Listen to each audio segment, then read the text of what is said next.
ഭദ്രൻ്റെ രണ്ടാം കെട്ട്. രചനാ സംഭാഷണം മൈഥിലി മിത്ര. ഭാഗം 15. അവൾ പേടിയോടെ ഉമിനീരിറക്കി. ഈശ്വര, ഐ ആം ട്രാപ്പ്ഡ്. പെണ്ണ് പതിയെ അരികിലിരുന്ന് ലക്ഷ്മിയെ ഒന്ന് തോണ്ടി. എന്താടി? അവർ സ്ക്രീനിൽ നിന്നും കണ്ണെടുക്കാതെ തന്നെ ചോദിച്ചു. പാറുവിന് ഒച്ചയിൽ സംസാരിക്കുവാൻ ഇത്തിരി ഭയം തോന്നി. വീണ്ടും അവൾ ലക്ഷ്മിയുടെ ശ്രദ്ധ പിടിച്ചുപറ്റാൻ വേണ്ടി തോണ്ടിച്ചു തുടർന്നു.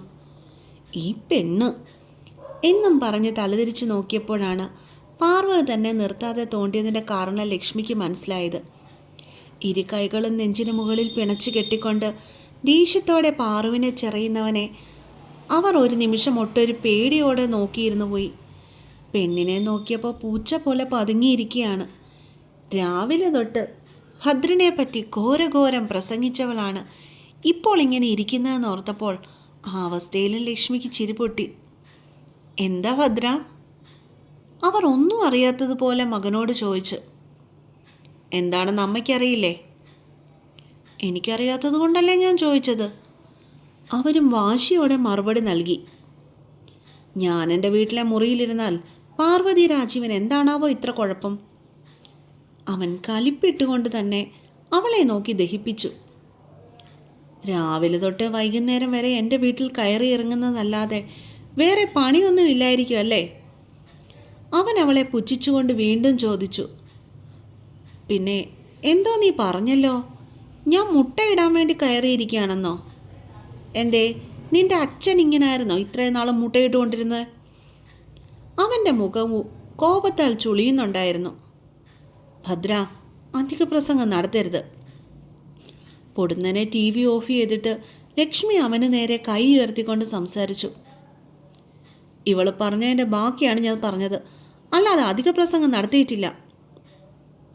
ഒരു പെൺകുട്ടിയോട് ഇങ്ങനെയാണോ സംസാരിക്കേണ്ടത്? ലക്ഷ്മിക്ക് ദേഷ്യം വരുന്നുണ്ടായിരുന്നു. ഒരു പെൺകുട്ടി ഇങ്ങനെ സംസാരിക്കാമോ? അതെന്താ, സ്ത്രീക്കും പുരുഷനും വേറെ വേറെ നിയമങ്ങളുണ്ടോ? അമ്മ പാർവതിയെ ന്യായീകരിച്ച് സംസാരിക്കുന്നത് ഭദ്രൻ ഒട്ടും പിടിക്കുന്നുണ്ടായിരുന്നില്ല. അവളൊരു തമാശയല്ലേ പറഞ്ഞേ, അതിന് നീ ഇങ്ങനെ കലിപ്പിട്ടുകൊണ്ട് സംസാരിക്കുന്നത് ഒട്ടും ശരിയല്ല. ഓ, അവൾ പറയുന്നത് തമാശ, ഞാൻ അതേ രീതിയിൽ തിരിച്ച് മറുപടി കൊടുക്കുമ്പോൾ അത് കലിപ്പ്. ശരിക്കും പറഞ്ഞാൽ എനിക്കൊരു കാര്യത്തിൽ സംശയമുണ്ട്. അമ്മയുടെ മകൻ ഞാനാണോ അതോ ഇവളോ? ഭദ്രൻ പാർവതിയുടെ നേർക്ക് വിരൽ ചൂണ്ടി അണപ്പല്ല് ഞെരിച്ചുകൊണ്ട് ചോദിച്ചു. ഭദ്ര? അവർ ഉച്ചത്തിൽ മകനെ താക്കീത് ചെയ്തു. അല്ലമ്മേ, എനിക്കറിയാൻ മേലാത്തതുകൊണ്ട് ചോദിക്കുക. ഇവൾ ഇവിടെ വന്ന് കയറിയതിന് ശേഷം അമ്മ പല കാര്യത്തിനും എന്നോട് ദേഷ്യപ്പെട്ട് സംസാരിക്കാൻ തുടങ്ങിയത്. വിമലേച്ചിയുടെ വയറ്റിൽ പിറന്ന് എന്നുള്ളൊരു പുണ്യം മാത്രമേ ഇവൾ ചെയ്തിട്ടുള്ളൂ. അല്ലാതെ മംഗലശ്ശേരി വീട്ടിൽ ജനിക്കുവാനുള്ള എന്ത് യോഗ്യതയാണ് ഇവക്കുള്ളത്? പെൺകുട്ടികൾക്ക് കളിയും കുറുമ്പും ഒക്കെ നല്ലതാണ്, പക്ഷെ ഇവളോളം അഹങ്കാരം പിടിച്ചോളുമാർ പെൺവർഗത്തിന് തന്നെ മാനക്കേടാണ്. ഭദ്രൻ്റെ ദേഷ്യം മറ കൂടാതെ തന്നെ പുറത്തേക്ക് വന്നു. അവൻ അവളെ കഴുത്തിന് പിടിച്ച് വീടിന് പുറത്തേക്ക് തള്ളി എറിയണമെന്ന് വരെ തോന്നിപ്പോയി. ഭദ്ര, നിന്റെ സംസാരം അതിര് കടക്കുന്നു.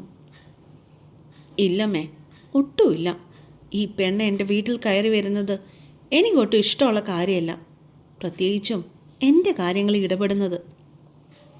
അവനപ്പോൾ തന്നെ പാർവതിയെ ചുട്ട് ചാമ്പലാക്കുമെന്ന് ലക്ഷ്മിക്ക് തോന്നിപ്പോയി. ആ സമയമെല്ലാം അമ്മയുടെയും മകൻ്റെയും വാഗ്വാദങ്ങൾ കേട്ടുകൊണ്ടിരിക്കുന്നതല്ലാതെ അവൾ തികച്ചും മൗനമായിരുന്നു.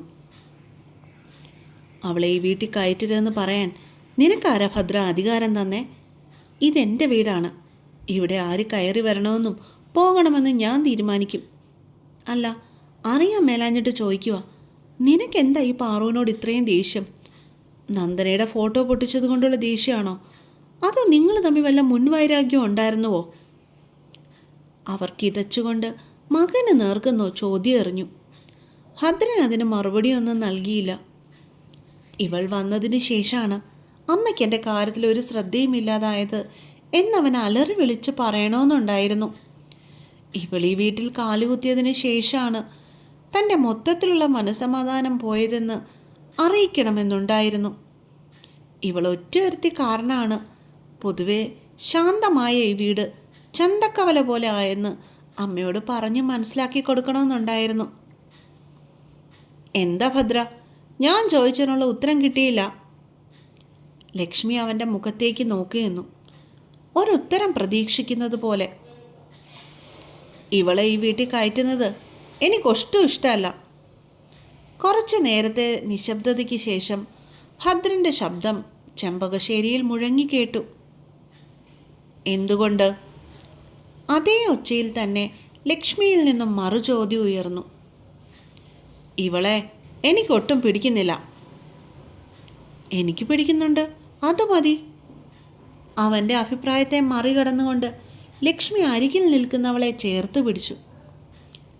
ഇനിയൊരു കാര്യം ഞാൻ നിന്നോട് പറയാൻ പോവാ, ചെവി തുറന്നു വെച്ച് കേട്ടോ. ഇവൾ ഈ വീട്ടിൽ വരും, എന്നും വരും. ഞാൻ ജീവിച്ചിരിക്കുന്ന അത്രയും കാലവും വരും. നിനക്കിഷ്ടമല്ലെങ്കിൽ നീ സഹിക്കണം. നീ നിൻ്റെ ഇഷ്ടങ്ങൾക്കനുസരിച്ചല്ലേ ജീവിക്കുന്നത്. എൻ്റെ ഇഷ്ടങ്ങളോ താല്പര്യങ്ങളോ ഒന്നും തന്നെ നീ ശ്രദ്ധിക്കാറില്ലല്ലോ. നീ എന്ന ഒരു മനുഷ്യൻ ഇവിടെ ഉണ്ടെന്ന് എനിക്ക് തോന്നുന്നത് തന്നെ നീ ഭക്ഷണം കഴിക്കാൻ വരുമ്പോൾ മാത്രമല്ലേ. അല്ലാതെ എന്തെങ്കിലും എൻ്റെ കാര്യത്തെക്കുറിച്ച് ഈ 3 വർഷങ്ങളായിട്ട് നീ ചിന്തിച്ചിട്ടുണ്ടോ? ഞാൻ ഉണ്ണാറുണ്ടോ ഉടുക്കാറുണ്ടോ എന്ന് നീ തിരക്കിയിട്ടുണ്ടോ? ഒരിക്കലെങ്കിലും? എവിടെ? ഇല്ല എന്ന് തന്നെയാവും നിന്റെ ഉത്തരം. അവരവനെ നിർവികാരതയോടെ നോക്കി. അപ്പോഴും അവരുടെ കൈകൾ പാർവതിയുടെ ചുമലുകളെ ചുറ്റി പണഞ്ഞു കിടപ്പുണ്ടായിരുന്നു. ഇവളീ വീട്ടിൽ കാലുകുത്തി പിന്നെയാ ഒറ്റപ്പെടലിൻ്റെ വേദന ഞാൻ മറക്കാൻ തുടങ്ങിയത്. കഴിഞ്ഞ 3 വർഷത്തെ സങ്കടങ്ങൾ 3 ദിവസങ്ങൾ കൊണ്ട് മാറ്റിയെടുത്തവളാണിവൾ. അതുകൊണ്ട് ദയവ് ചെയ്ത് ഇക്കാര്യത്തിൽ നിന്റെ അഭിപ്രായം തൽക്കാലം ഞാൻ മാനിക്കുന്നില്ല. അവർക്ക് സങ്കടം വരുന്നുണ്ടായിരുന്നു. ഒറ്റപ്പെടലിൻ്റെ വേദന അനുഭവിച്ചവർക്കല്ലേ അതിൻ്റെ ആഴങ്ങളും മനസ്സിലാക്കാൻ സാധിക്കുകയുള്ളൂ. തൻ്റെ മാറാല കെട്ടിക്കിടന്ന മനസ്സിനെ തൂത്ത് വൃത്തിയാക്കി നിലവിളക്ക് കൊളുത്തിയ കുട്ടിയോട് താൻ എങ്ങനെയാണ് ഇനി അങ്ങോട്ട് വരരുതെന്ന് പറയാനാവുക? അതും തൻ്റെ വിമലയുടെ മകളോട്. അവർക്ക് വല്ലാത്ത വേദന തോന്നി. ഒപ്പം ഭദ്രനോട് ചെറിയൊരു നീരസവും. ഇനി ഇക്കാര്യത്തിൽ എനിക്കൊന്നും സംസാരിക്കാനില്ല. കൈ കഴുകി വന്നാ ഊണ് വിളമ്പിത്തരാം. അവർ മകനെ നോക്കി പറഞ്ഞിട്ട് മുന്നോട്ടേക്ക് നടക്കാനായി തുടങ്ങി. പാറു, നീയും വാ. പോകുന്ന പോക്കിൽ പുറകിലേക്ക് തിരിഞ്ഞു നോക്കാതെ തന്നെ ലക്ഷ്മി വീണ്ടും വിളിച്ചു പറഞ്ഞു. ദേഷ്യത്തോടെ ഇനിയും തന്നെ നോക്കി ദഹിപ്പിക്കുന്ന ഭദ്രനെ നോക്കി വിജയശ്രീ ലാളിതയെപ്പോലെ അവൾ കാലുകൾ മുന്നോട്ടേക്ക് നീക്കി. 2 അടി വെച്ചതിന് ശേഷം വീണ്ടും പെന്നിലേക്ക് വന്നു നിന്നവൾ. ശേഷം ഭദ്രൻ്റെ മുഖത്തേക്ക് നോക്കി ഒന്ന് പുഞ്ചിരിച്ചു. അതെ, അറിയാൻ മേലഞ്ഞിട്ട് ചോദിക്കുക, ശരിക്കും എന്താ നിങ്ങളുടെ പ്രശ്നം? ഞാനിവിടെ വരുന്നതാണോ അതോ നിങ്ങളുടെ അമ്മ സന്തോഷിക്കുന്നത് കാണാൻ ഇഷ്ടമില്ലാത്തതുകൊണ്ടാണോ? എനിക്കതൊട്ടും മനസ്സിലാവുന്നില്ല. പക്ഷേ നിങ്ങളൊരു കാര്യം അറിയാൻ ശ്രമിക്കണം. 3 മാസം ഒരുമിച്ച് ജീവിച്ച നിങ്ങളുടെ ഭാര്യ മരിച്ചപ്പോൾ നിങ്ങൾക്ക് ഇത്രയും സങ്കടം വന്നില്ലേ? അപ്പോൾ 30 വർഷങ്ങൾ നിങ്ങളുടെ അച്ഛൻ്റെ കൂടെ കഴിഞ്ഞ ലക്ഷ്മി അമ്മയ്ക്ക് എന്തോരം സങ്കടങ്ങളുണ്ടാവും. പക്ഷെ അവരിന്നും ജീവിച്ചിരിക്കുന്നത് നിങ്ങളെ ഓർത്തുകൊണ്ട് മാത്രമാണ്. പക്ഷെ നിങ്ങളോ? നിങ്ങൾ നിങ്ങളുടെ മരിച്ചുപോയ നന്ദനയെ മാത്രമേ ഓർക്കാറുള്ളൂ. കൺമുൻപിൽ ജീവിച്ചിരിക്കുന്ന നിങ്ങളുടെ അമ്മയെ നിങ്ങൾ മനഃപൂർവ്വം മറക്കുന്നു. ഭദ്രന് മറുപടി ഒന്നും പറയാനില്ലാതെ തരിച്ചു നിന്നുപോയി. ഞാൻ അഹങ്കാരിയായിരിക്കാം. എനിക്ക് മംഗലശ്ശേരിയിലെ കൊച്ചുമോളാകാനുള്ള യോഗ്യതയില്ലായിരിക്കാം. പക്ഷെ ഒന്നുണ്ട്, എൻ്റെ മമ്മയ്ക്ക് ഞാൻ നല്ലൊരു മകളാണ്. അന്നും ഇന്നും ഇനി എന്നും. അതുകൊണ്ടേ കൂടുതൽ വിളവായിട്ട് ഇങ്ങോട്ട് വരണ്ട. ഇതേ എനം വേറെയാ. പറഞ്ഞു തീർന്നതും ഒറ്റ ഓട്ടായിരുന്നു പെണ്ണകത്തേക്ക്. ഭയം, വെറും ഭയം. വെറുതെ ആ കാലമാടൻ്റേത് കൊണ്ടിട്ട് ജീവിതം ഇല്ലാതാക്കാൻ ആർക്കാണ് ഇത്ര ഇഷ്ടം? അതേസമയം ഭദ്രന് സമനില തെറ്റുന്നത് പോലെ തോന്നി. അമ്മയുടെ സങ്കടങ്ങളും ഒറ്റപ്പെടലുകളും താൻ മനഃപൂർവ്വം മറന്നുവോ എന്നൊരാശങ്ക അവനിൽ ഉടലെടുത്തു. അതേസമയം തന്നെ പാർവതിയുടെ സംസാരം അവനെ ഭ്രാന്ത് പിടിപ്പിക്കുന്ന പോലെയുള്ള അവസ്ഥയിലേക്ക് കൊണ്ടെത്തിച്ചു. അവൻ വല്ലാത്ത ക്രൂദ്ധഭാവത്തോടെ ബുള്ളറ്റിൻ്റെ താക്കോലും എടുത്ത് വീടിന് പുറത്തേക്ക് പാഞ്ഞു. അപ്പോൾ കാത്തിരിക്കുക കേട്ടോ പിള്ളേരെ, സ്റ്റോറി ഇഷ്ടമാവുന്നുണ്ടെങ്കിൽ 2 വാക്ക് സ്റ്റോറിയെക്കുറിച്ചൊന്ന് എഴുതിയിട്ട് പോകണം കേട്ടോ.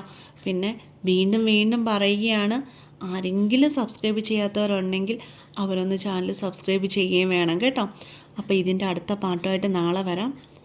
Good night.